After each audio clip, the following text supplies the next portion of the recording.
छत्तीसगढ़ में दिनों एक के बाद एक ऐसे दृश्य सामने आ रहे हैं जहां जनप्रतिनिधि खुले मंच से अधिकारियों पर नाराजगी जाहिर कर रहे हैं।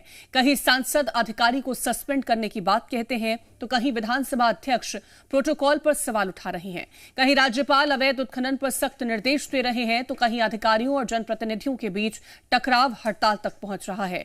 आखिर ये सख्ती सुशासन की है, निशानी है या फिर सिस्टम और सत्ता के बीच बढ़ती दूरी का संकेत है? देखिए रिपोर्ट। ये महाविद्यालय का बाउंड्री वॉल बनना है, इसमें क्या दिक्कत है?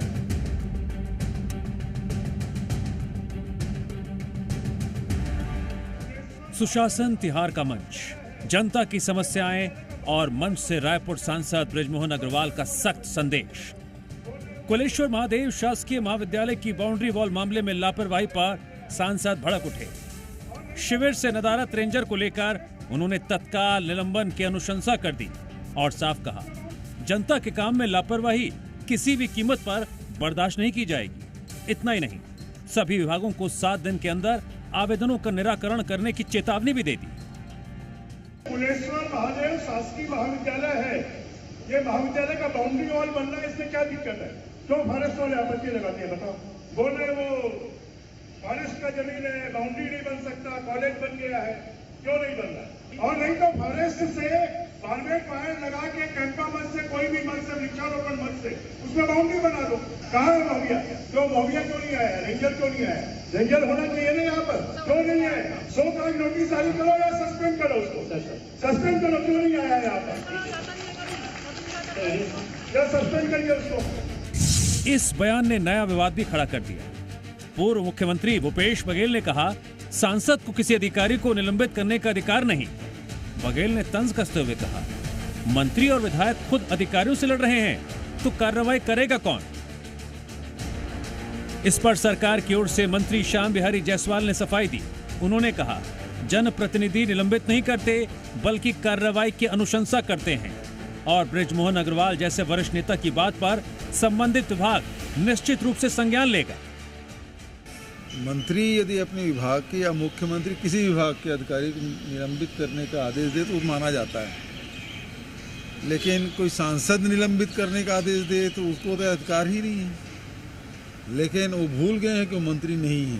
नंबर 1, देखिए, सस्पेंड कोई भी जनप्रतिनिधि नहीं करता, और सांसद हो, विधायक हो, मंत्री हो, सस्पेंड डायरेक्ट जनप्रतिनिधि कभी नहीं करता, वो उसकी अनुशंसा करता है। सवाल सिर्फ एक सांसद की नाराजगी तक सीमित नहीं है। कुछ दिन पहले बेमेतरा में मुख्यमंत्री के कार्यक्रम में अव्यवस्था को लेकर विधानसभा अध्यक्ष डॉक्टर रमन सिंह भी मंच से अधिकारियों पर नाराजगी जता चुके हैं। दुर्ग में जनपद पंचायत सीईओ पर कार्रवाई हो चुकी है। सरगुजा में विधायक और नायब तहसीलदार विवाद के बाद पूरे प्रदेश के तहसीलदार और नायब तहसीलदार हड़ताल पर चले गए थे। हालांकि हड़ताल खत्म हो चुकी है, लेकिन सिस्टम और प्रशासन के रिश्तों पर सवाल बाकी है। इधर राज्यपाल रमेन डेका ने भी अवैध रेत उत्खनन पर कड़ा रुख अख्तियार करते हुए कहा, नदियों के अस्तित्व से खिलवाड़ बर्दाश्त नहीं किया जाएगा। राज्यपाल ने वैज्ञानिक अध्ययन, निगरानी और सख्त कार्रवाई के निर्देश दिए।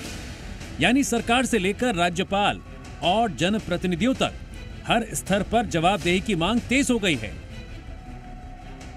राज्य में प्रशासनिक अराजकता फैली हुई है। ऐसा लगता ही नहीं कि यहाँ पे कोई सरकार चल रही है। सरकार किसके नियंत्रण में है, यह आज तक छत्तीसगढ़ की जनता समझ नहीं पाई है। और सत्ता में बैठे हुए नेताओं की अक्षमता के कारण छत्तीसगढ़ में प्रशासनिक अराजकता हावी है। यूनियन है, वो किस बात की जांच की मांग कर रहा है, ये उनको स्पष्ट करना चाहिए।